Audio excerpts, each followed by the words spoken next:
નમસ્કાર, આપ જોઈ રહ્યા છો ન્યૂઝ 18 ગુજરાતી ગ્રાઉન્ડ રિપોર્ટ સાથે હું છું સિદ્ધાર્થ ધોળકિયા। ગ્રાઉન્ડ રિપોર્ટમાં આજે વાત કરીશું ગુજરાતના મહત્વના 3 મુદ્દાની, જેમાં વાત કરીશું ખેડૂતોને સરકારનો ટેકો નથી ગમતો તેની, ત્યારબાદ ગુજરાતમાં જોશીમઠ જેવા ખતરાની, પરંતુ તે પહેલા જોઈએ ઠંડીને લઈને શું છે મોટી આગાહી।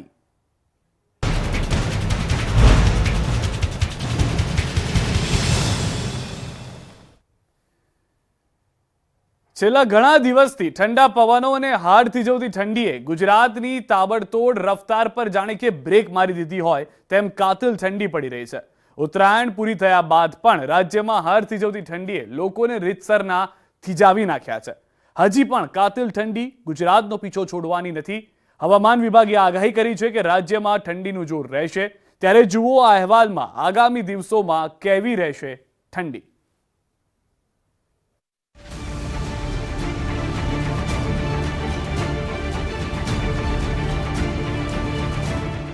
પહાડથી લઈ મેદાની પ્રદેશ ઠંડીની ઝપેટમાં।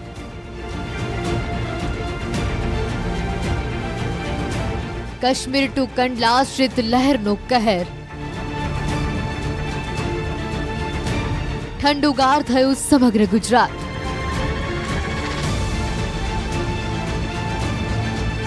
ઠંડીના મહાઆક્રમણમાં ગુજરાત ઠૂઠવાઈ ગયું છે। છેલ્લા 3 દિવસથી ગુજરાતને જાણે ઠંડીએ બાનમાં લીધું હોય તેમ ઠંડીના નવા રાઉન્ડ બખ્ખા બોલાવી રહ્યા છે। 3 દિવસથી ગુજરાતીઓ ઠંડીના નવા રાઉન્ડમાં બરોબરના થીજી ગયા છે।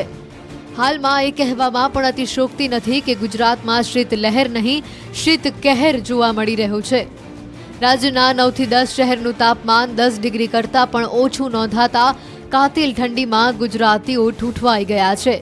સુસવાટા મારતા પવન અને રાત્રે ગાત્રો થીજવતી ઠંડીના એટેકથી ચારે તરફ બરફની ચાદર છવાઈ છે। એક તરફ ઉત્તર ભારતમાં ઠંડીએ પોતાનું રૌદ્ર સ્વરૂપ બતાવ્યું છે, તો બીજી તરફ ગુજરાતમાં આવતા ઠંડાગાર પવનોએ સમગ્ર ગુજરાતમાં શીત લહેરનો અનુભવ કરાવ્યો છે। દેશના પહાડી પ્રદેશમાં તો છેલ્લા ઘણા દિવસથી હિમવર્ષાએ આક્રમણ કર્યું છે, તો બીજી તરફ ગુજરાતમાં હિમવર્ષા તો નથી થઈ રહી, પરંતુ ઉત્તર પૂર્વીય ઠંડાગાર પવનોના કારણે કચ્છ, બનાસકાંઠા જેવા વિસ્તારમાં બરફના થર જામવાના શરૂ થઈ ગયા છે। અને આ વખતે ઠંડી તેના પાછલા તમામ રેકોર્ડ્સ તોડી રહી છે। સતત ગગડતા પારાએ ગુજરાતીઓના હાલ બેહાલ કરી દીધા છે। કચ્છમાં ઠંડીનું મહાઆક્રમણ। કચ્છમાં હવામાન વિભાગે કરેલી આગાહી અનુસાર છેલ્લા 3 દિવસમાં કાતિલ ઠંડીના કારણે જનજીવન જાણે જોખમમાં મુકાઈ ગયું હોય તેવી સ્થિતિનું નિર્માણ થયું છે। 3 દિવસથી કચ્છમાં ડંખીલા પવન અને શીત હવામાને સૌ કોઈને બાનમાં લઈ લીધા હોય તેવા દ્રશ્યો સામાન્ય બની ગયા છે। પશ્ચિમ કચ્છના અબડાસા તાલુકાના વડામથક નલિયામાં દશકની સૌથી વધુ ઠંડી નોંધાયા બાદ સોમવારે પણ ઠંડીનો પારો 2 ડિગ્રીએ અંકિત થતા કચ્છનું નલિયા રાજ્યનું સૌથી ટાઢું બોર્ડ મથક બની ગયું છે। તો તેજ ઠંડીના પ્રતાપે અબડાસા તાલુકાના નાની વ મોટી નલિયા સહિતના વિસ્તારોમાં અનેક પડતર વસ્તુઓ પર પડેલો ઠાર જામી જતા બરફની છારી બની ગઈ હતી। વાહનો પર જામ્યો બરફ, જનજીવનને ભારે અસર। ભુજ નલિયામાં દિવસે પણ ટાઢોડું। લોકોએ વસ્તુ પર જામેલી સફેદ બરફની પરતના ફોટો, વિડીયોઝ સોશિયલ મીડિયા પર હોંશે હોંશે વાયરલ કરી આનંદ વ્યક્ત કર્યો છે। કચ્છના નખત્રાણાથી પણ કંઈક આવા જ દ્રશ્યો સામે આવ્યા। નખત્રાણામાં ઠંડીના તીવ્ર પ્રહારના કારણે લોકો ત્રાહિમામ પુકારી ઉઠ્યા, જેના કારણે મોરગર વિસ્તારમાં વાહનો પર બરફની પરત જામી ગયા હોય તેવા દ્રશ્યો સામે આવ્યા। અબડાસા, નખત્રાણા, લખપતના ગામોમાં ઠંડીનો કેર જોવા મળ્યો છે। આગામી 5 દિવસમાં નહીં થમે ઠંડીનો કહેર। કચ્છમાં કોલ્ડવેવની આગાહી, ઠંડીનો પ્રકોપ। હવામાન વિભાગ દ્વારા આગાહી કરવામાં આવી છે કે સતત જે લઘુત્તમ તાપમાન ઘટી રહ્યું છે તેના કારણે ઠંડીનું જોર છે તે વધશે। ખાસ કરીને કારણ એ છે કે ઉત્તર ભારત તરફ એક વેસ્ટર્ન ડિસ્ટર્બન્સ અને જે રીતે હિમવર્ષા થઈ રહી છે તેની સીધી અસર છે તે ગુજરાતના વાતાવરણ ઉપર જોવા મળી રહી છે। વહેલી સવારે અને આખો દિવસ જો કે ઠંડીનો અહેસાસ છે તે થઈ રહ્યો છે। ન માત્ર કચ્છ જ ઠંડીની ઝપેટમાં છે, પરંતુ અહીંયા તો સમગ્ર ગુજરાત રીતસરનું ઠંડીમાં ધ્રુજી રહ્યું છે। ઉત્તર ગુજરાતના કેટલાક જિલ્લાઓમાં હાડ થીજવતી ઠંડી પડી રહી છે। બનાસકાંઠાના ડીસામાં તો ઠંડાગાર પવનોએ કહેર વર્તાવ્યો છે। ડીસાવાસીઓ માટે ઠંડીનો નવો રાઉન્ડ વધુ ઘાતક સાબિત થયો. ડીસામાં પારો 7 ડિગ્રી સુધી ગગડ્યો. છેલ્લા 4 દિવસની વાત કરીએ તો ડીસામાં 4 દિવસમાં ઠંડીનો પારો 10.7 ડિગ્રી સુધી ગગડ્યો. બનાસકાંઠાના થરાદ અને લાખણીના ગામોમાં ટાઢ એવી પડી કે બરફ જામી ગયા. ઠંડીના પ્રકોપ એવો જોવા મળ્યો કે લોકોને દિવસ દરમિયાન પણ તાપણાનો સહારો લેવો પડ્યો. સતત ગગડતા પારાથી બનાસકાંઠાવાસીઓ થરથરી ઉઠ્યા.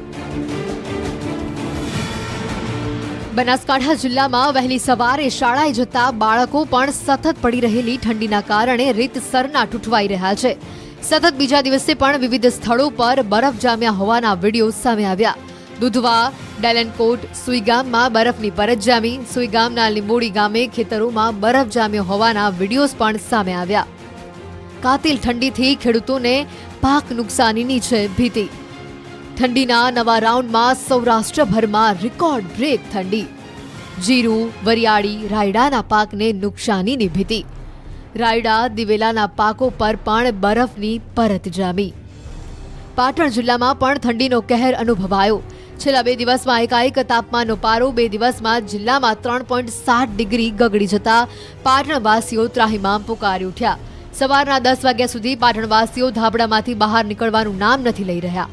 ભારે ઠંડીના કારણે પાટણના જનજીવન પર મોટા પ્રમાણમાં અસર થઈ છે. પાટણ જિલ્લામાં સરેરાશ 8 ડિગ્રી તાપમાન નોંધાયું છે. આ વધુ પડતી ઠંડી હવે ખેડૂતોને પરેશાન કરી રહી છે. આ તરફ કાઠિયાવાડમાં કાતિલ ઠંડીના પ્રહાર. 16 જાન્યુઆરી જામનગર અને જૂનાગઢમાં સિઝનનો સૌથી ઠંડો દિવસ. ગિરનાર પર્વત પણ 1.3 ડિગ્રી સાથે બન્યો ઠંડોગાર. જૂનાગઢમાં શિયાળો એવો જામ્યો કે ગિરનાર પર્વત પર લઘુત્તમ તાપમાન ગગડીને 1.3 ડિગ્રીએ પહોંચી ગયું. ઠંડીના પ્રકોપના કારણે ભેજનું પ્રમાણ 81% નોંધાયું. ગિરનાર પર્વત પર આવતા સહેલાણીઓ હિમાલય જેવો અહેસાસ ગિરનાર પર્વત પર તેઓ કરી રહ્યા છે. અહીંયા પણ લોકો આખો દિવસ સ્વેટર, ટોપી, શાલ ઓઢીને જ જોવા મળી રહ્યા છે. ઠેર ઠેર તાપણા કરી લોકો ઠંડીથી બચવાના પ્રયાસો કરી રહ્યા છે. હાજરા ગગડાવી દે તેવી ઠંડીએ લોકોના હાલ બેહાલ કરી દીધા છે. શિયાળામાં સૌરાષ્ટ્રભરમાં રેકોર્ડ બ્રેક ઠંડી પડી રહી હોય તેવો અહેસાસ થઈ રહ્યો છે. કડકડતી ઠંડીએ સમગ્ર રાજસ્થાનમાં ઠંડક પ્રસારી છે. બીજી તરફ માઉન્ટ આબુમાં શિયાળાએ છેલ્લા 29 વર્ષનો રેકોર્ડ તોડી નાખ્યો છે. માઉન્ટ આબુમાં ગઈકાલે રાત્રિનું તાપમાન -6 ડિગ્રી સેલ્સિયસ નોંધાયું હતું. રાજસ્થાનના માઉન્ટ આબુમાં ગઈકાલે રાત સૌથી ઠંડી રહી હતી અને જેના કારણે માઉન્ટ આબુ ફરવા આવેલા પ્રવાસીઓ પણ ઘરની બહાર નીકળી શક્યા નહીં. દેશના 12 હિલ સ્ટેશનોમાં સૌથી વધુ માઉન્ટ આબુ ઠંડુ રહ્યું હતું. ગુજરાતના પાડોશી રાજ્ય રાજસ્થાનના 5 શહેરોમાં તાપમાન 0થી નીચે રહ્યું. માઉન્ટ આબુમાં માત્ર રસ્તાઓ પર જ કુંડા અને ઘાસના મેદાનો પર જ નહીં, લોકોના કપડાં પર પણ બરફ જોવા મળ્યો. અહીંયા ચોતરફ બરફની ચાદર છવાઈ હોય તેવા દ્રશ્યો સામે આવ્યા. અમુક સહેલાણીઓ માઉન્ટની મજા માણવાની જગ્યાએ ઠંડીમાં થીજી જઈને તાપણાનો સહારો લેતા નજરે પડ્યા. કેમ છેલ્લા 3 દિવસમાં ઠંડી વધી તેની પાછળના કારણો જોઈએ તો ઠંડી વધવાનું કારણ વેસ્ટર્ન ડિસ્ટર્બન્સના કારણે રાજ્યના વાતાવરણમાં મોટો ફેરફાર. ઉત્તર ભારતમાં સતત હિમવર્ષાના કારણે ઠંડી વધી. આ તરફ ઉત્તર પૂર્વીય પવનો ફૂંકાતા મોટાભાગના શહેરોમાં 10 ડિગ્રીથી ઓછું તાપમાન પહોંચ્યું હતું. લોકોને દિવસે પણ સ્વેટર પહેરવું પડે એવી સ્થિતિનું હાલ નિર્માણ થયું. પરંતુ હજી પણ આ ઠંડી ગુજરાતીઓને રાહત આપવાની નથી. ત્યારે કયા શહેરમાં કેટલું તાપમાન નોંધાયું તેની વાત કરીએ તો ક્યાં નોંધાયું કેટલું તાપમાન? નલિયામાં 2 ડિગ્રી, ગિરનારમાં 1.3 ડિગ્રી, ભવનાથમાં 5.8 ડિગ્રી, કેશોદમાં 7 ડિગ્રી, રાજકોટમાં 8 ડિગ્રી, ડીસામાં 8.2 ડિગ્રી, અમદાવાદમાં 8.6 ડિગ્રી, सुरेंद्रनगर में 9 डिग्री। टेम्परेचर 10 डिग्री से नीचे गया है, जैसे पूरे नॉर्थ गुजरात, अहमदाबाद, गांधीनगर, दीसा, ये सारे 10 डिग्री से नीचे गया है। और पोरबंदर, राजकोट, महुआ, इवन केशोद भी 10 डिग्री से कम गया है। एंड कच्छ डिस्ट्रिक्ट में भी 10 डिग्री से कम गया। जो कि हवामान विभागनी आगाही अनुसार राज्य में हजी 19 तारीख सुधी ठंडीनो प्रकोप यथावत रहेशे। છેલ્લા ઘણા દિવસોમાં આપ સૌના કાન પર એક વાત જરૂર પડી હશે કે જોશીમઠ સતત જમીનમાં ધસી રહ્યું છે, ત્યારે ગુજરાત પર પણ જોશીમઠ જેવો ખતરો મંડરાઈ રહ્યો છે. ઇસરો અને ઇન્સ્ટિટ્યૂટ ઓફ સિસ્મોલોજીકલ રિસર્ચના એક રિપોર્ટ સમગ્ર ગુજરાતમાં ખળભળાટ મચાવી દીધો છે. હવે તમને પણ સવાલ હશે કે કયા કયા શહેરમાં જોશીમઠ જેવો જ ખતરો છે, ત્યારે જુઓ આ અહેવાલમાં હૈયું હચમચી જાય તેવો રિપોર્ટ, હૃદય કંપી ઉઠે તેવો ચોંકાવનારો અહેવાલ.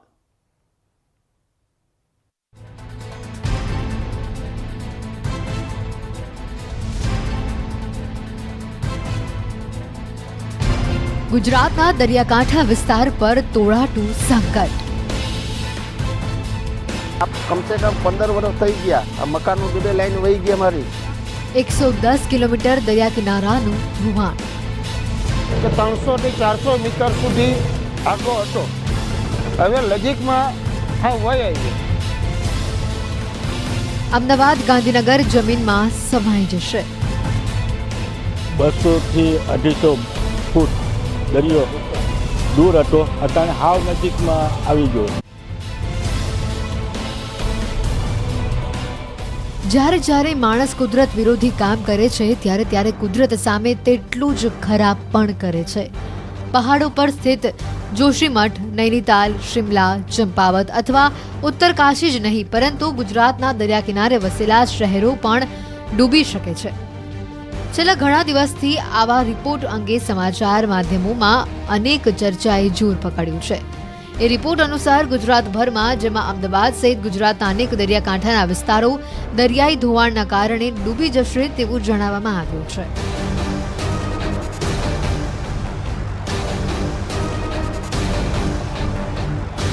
ઇન્સ્ટિટ્યૂટ ઓફ સિસ્મોલોજીકલ રિસર્ચનો ચોંકાવનારો રિપોર્ટ.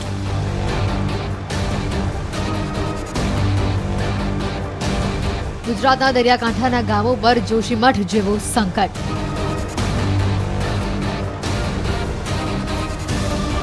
પાટનગર, ગાંધીનગર અને અમદાવાદની જમીન પણ ધસી રહી છે.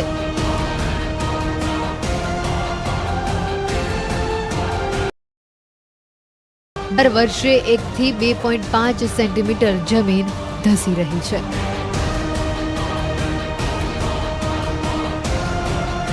ગાંધીનગર ઇન્સ્ટિટ્યૂટ ઓફ સિસ્મોલોજીકલ રિસર્ચનું હૈયું હચમચાવી દે તેવો અહેવાલ સામે આવતા પાટનગરથી લઈ દરિયાકાંઠાના વિસ્તારના લોકોમાં ભયંકર રીતે ભયનો માહોલ ફેલાયેલો છે. જેમાં લખવામાં આવ્યું છે કે દર વર્ષે અમદાવાદ અને ગુજરાતની રાજધાની ગાંધીનગરની જમીન વર્ષે ને વર્ષે ધસી રહી છે.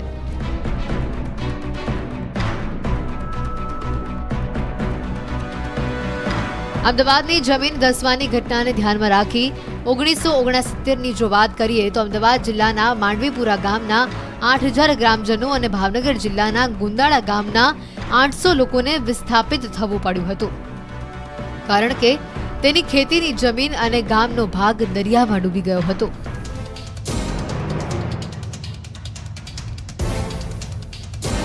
ત્યારે આવી જ એક આફત ફરી અમદાવાદ, ગાંધीनगर અને ગુજરાતના कोस्ट एरिया में आवेला शहरों पर આવી છે.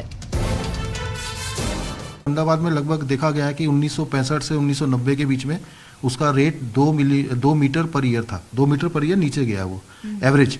और अगर हम 90 से 2015 तक की बात करें तो वो रेट कम होके एक मीटर रह गया. तो इससे ये होता है कि पिछले 10-15 साल में बारिश का जो रेट है काफ़ी अच्छा हुआ है, तो धीरे धीरे रिचार्ज भी हो रहा है, उसका रेट जो हो गया कम हो गया.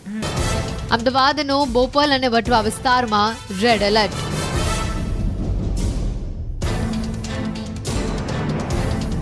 બોપલ અને વટવામાં સૌથી વધુ જમીનનું ધોવાણ.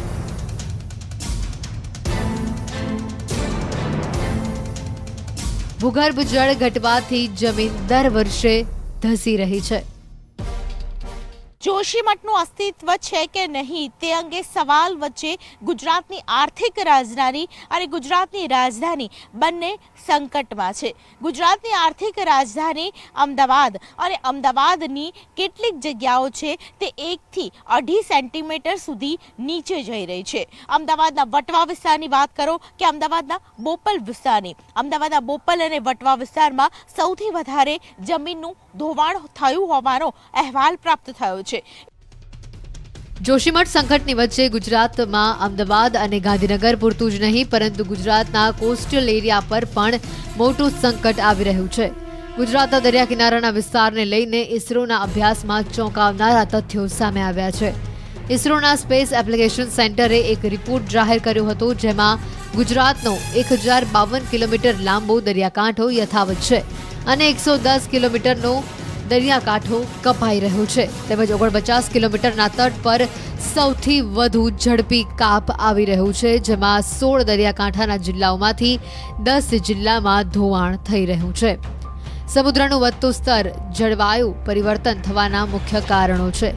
કાપના કારણે ગુજરાતમાં 208 હેક્ટર જમીનમાં વધારો થયો છે પરંતુ દરિયાઈ ધોવાણને કારણે ગુજરાતને 313 હેક્ટર જમીન ગુમાવી છે જેથી દરિયાઈ સપાટી વધવાના કારણે દરિયાકાંઠાના તમામ ગામો ડૂબી જવાના જોખમમાં છે. એમાં પણ ખાસ કરીને સૌરાષ્ટ્રના દરિયા વિસ્તારમાં વસેલા ગામો પર સંકટ છે. ગીર સોમનાથનો દરિયો નજીક આવતા હોવાનો દાવો ત્યાંના માછીમાર ભાઈઓ કરી રહ્યા છે. અમારે અહીંયા મકાનના બે થડ માછીમારના વહી ગયા છે. બિચારા ગમે એમ કરીને ઉપર ક્યાંય ને ક્યાંય જ્યાં ખાંચો મળે અહીંયા બધું નાનું મોટું કરીને ત્યાં રહે છે. માછીમારને એટલી તકલીફ થશે કે અત્યારે 20 વર્ષની અંદરમાં કેટલો દરિયો નજીક વહી આવ્યો આટલા અમારા માછીમાર હેરાન રહે. હવે પાછળની પ્રજા અમારી શું કરશે? પરિસ્થિતિ હાવ ગંભીર છે. પહેલાં 25 વર્ષ પહેલાં જોઈએ તો અમારે દરિયા કિનારેથી અમારે કેટલું છેટું જવાનું હતું ને પાર્કિંગ ત્યાં કરતા અમે ને અત્યારે હાવ નજીક આવી ગયો.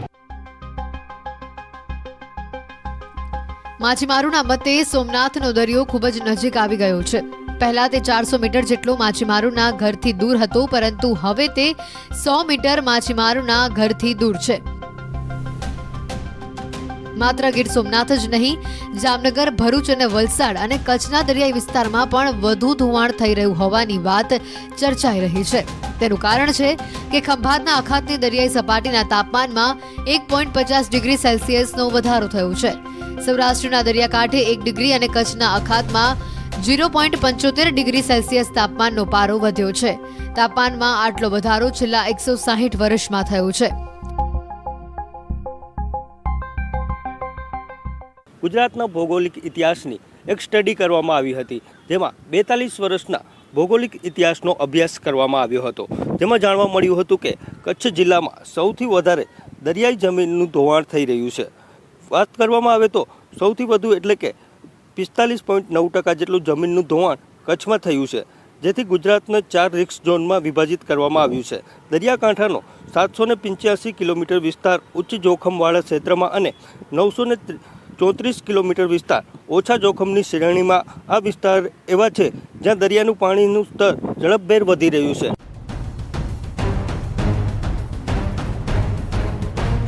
દરિયાઈની સપાટી વધવાને કારણે આ તમામ ગામો ડૂબી જવાના જોખમમાં છે. ત્યારે જમીનનું ધોવાણ અટકાવવું હશે તો ભૂગર્ભ જળનો ઝડપી નિષ્કરણ પર પ્રતિબંધ મૂકવો પડશે.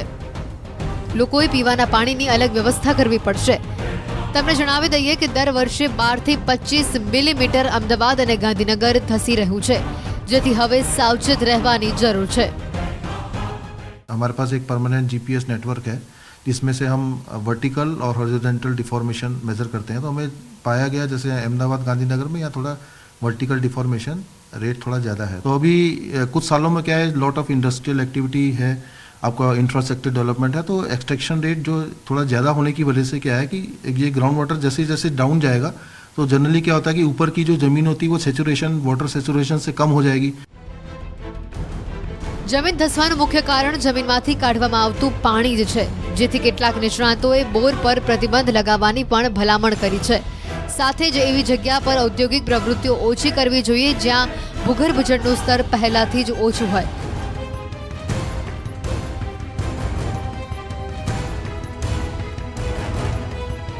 જો કે નિષ્ણાતોના મત મુજબ હજી સુધી ગુજરાતના એક પણ શહેરમાં જોશીમઠ જેવા હાલ નથી પરંતુ ખૂબ સાવચેતીપૂર્વક ભૂગર્ભ જળનો ઉપયોગ કરવાની ફરજ પડી છે.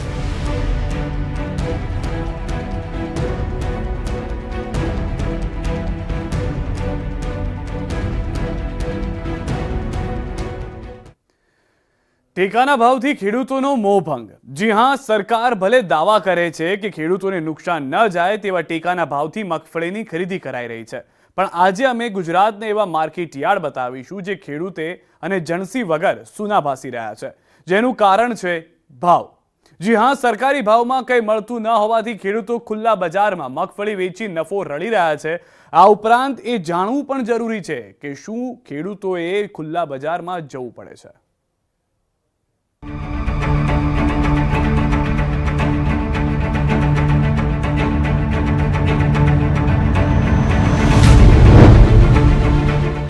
अन्नदातानी आखरी परीक्षा।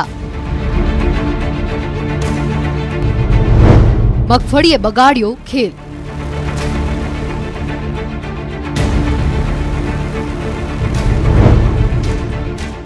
सरकारी भावमां नथी कोई दम। मोल सामे माल तळिये। ટેકાના ભાવથી ખેડૂતોએ મોં મચકોડ્યું।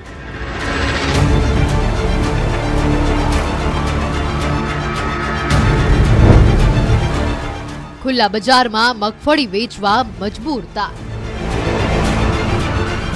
ખેતરમાં પાણી, વીજળી, જંગલી પશુઓ સામે લડતો તાત હવે ભાવની ભાંજગઢમાં ફસાયો છે। આમ તો મગફળીના ઉત્પાદનમાં ગુજરાત ભારતમાં પ્રથમ ક્રમે છે।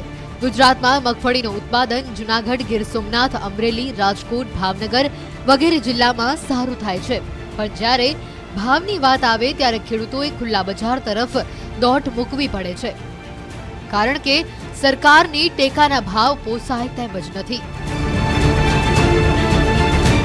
સૌથી વધુ ઉત્પાદન કરતા ગીર સોમનાથ જિલ્લામાં જ ટેકાના ભાવે મગફળી ખરીદીના સરકારના દાવાઓનો ફિયાસ્કો થયો છે। ટેકાના ભાવે જ રજીસ્ટ્રેશન કરેલા જિલ્લાભરના 69,000 ખેડૂતો બજારમાં મગફળીનું વેચાણ કર્યું હતું। ખેડૂતોના જણાવ્યા અનુસાર પાકનો અયોગ્ય ભાવ, ગુણવત્તા માટે સેમ્પલો સમયે નાણાં ન મળવા એવા જ કારણોના લીધે તેઓ યાર્ડના બદલે સીધા બજારમાં મગફળીનું વેચાણ કરી રહ્યા છે। પહેલા નંબરમાં ટેકાના છે ઇલાજ પ્રમાણે કર્મચારીઓનું જે આપણે પ્રોસેસ કરવી હોય છે કાગળિયાની, એ બહુ મોડી થાય।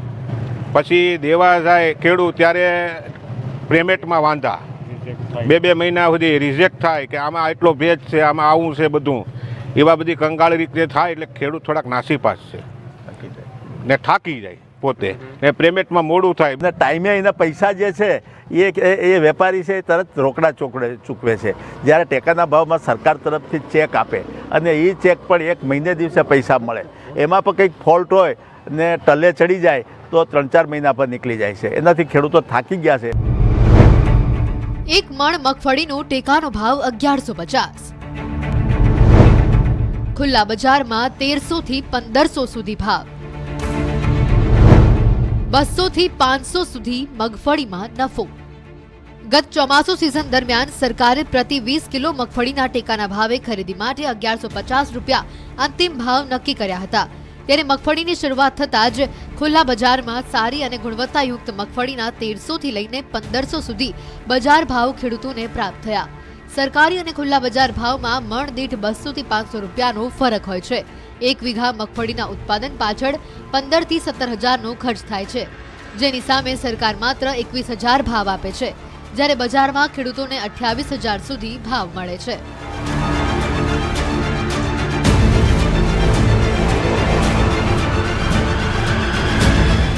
અરવલ્લી જિલ્લામાં 1 લાખ હેક્ટરમાં મગફળીનું વાવેતર કરાયું છે। ખેડૂતોને એમ કે સરકારે વાયદો કર્યો છે તો સારા ભાવ આપશે જ, પણ સરકારના 1150 સામે ખુલ્લા બજારમાં તાતને 1700 સુધી ભાવ મળી રહ્યા છે, એટલે એમ કહીએ તો પણ ખોટું નથી કે ટેકાના ભાવથી ખેડૂતો નાખુશ છે। ટેકાના ભાવ એટલે મતલબ બજારનો ભાવ સારો હતો એટલે નોંધણી કરાવી નથી પડી ને સારો ભાવ મળી રહ્યો છે અત્યારે બજારમાં। મોડાસા યાર્ડમાં સેક્રેટરી પણ માની રહ્યા છે કે G20 નંબરની મગફળીના ભાવ ઊંચા મળવાના કારણે ખેડૂતો ખુલ્લા બજાર તરફ દોટ મૂકી રહ્યા છે। દિવાળી બાદ અત્યાર સુધી આશરે 2.5 લાખ બોરી જેટલી મગફળી ખરીદવામાં આવે છે। વાવેતર ઓછું હોવાના કારણે પણ ભાવ સારા મળ્યા છે। જે વાવેતર છે એ ગત સાલ કરતાં ઓછું છે અને બિયારણમાં મગફળી જાય છે વિદેશોમાં આયાત થાય છે ગોળા અને ખાદ્ય તેલો, આમ દરેક જગ્યાએ એની માગ રહેતી હોવાથી એની ડિમાન્ડ અત્યારે સારી છે અને ભાવો અત્યારે 1200 રૂપિયાથી લઈને 1500 રૂપિયા સુધીના બોલાઈ રહ્યા છે. નોંધણી કરાવવા માટે લાંબી લાઈન, પાક વેચવા જાવ તો લાંબી લાઈન, યાર્ડમાં જોઈએ તેવા ભાવ નહીં, સરકાર ખરીદી મોડી કરે છે, નોંધણીની ઝંઝટ, પેમેન્ટ મોડું, રિજેક્ટ થતા ખેડૂતોની મહેનત માથે પડે, ઓછા ઉત્પાદનથી ભાવ વધુ મળ્યા.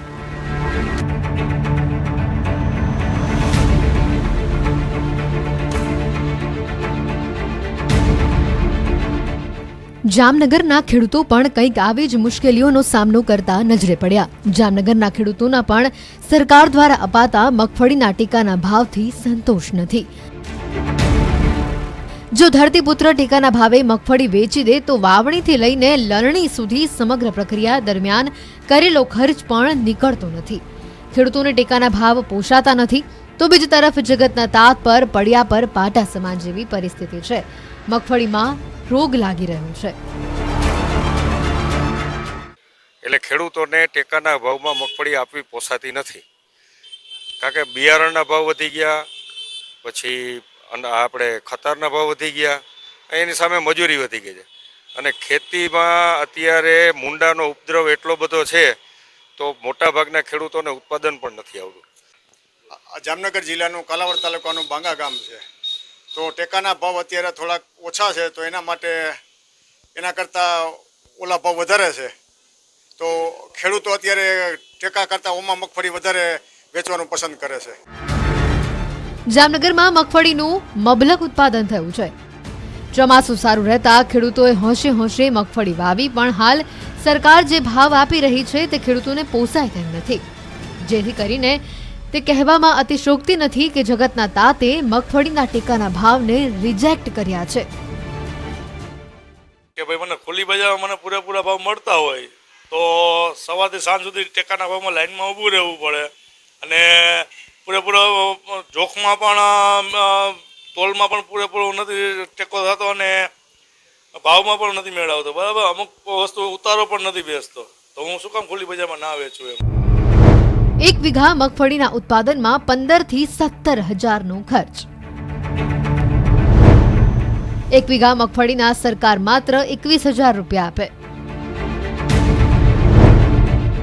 બજારમાં તે જ મગફળીના 26 થી 28,000 રૂપિયા ખેડૂતોને મળે છે.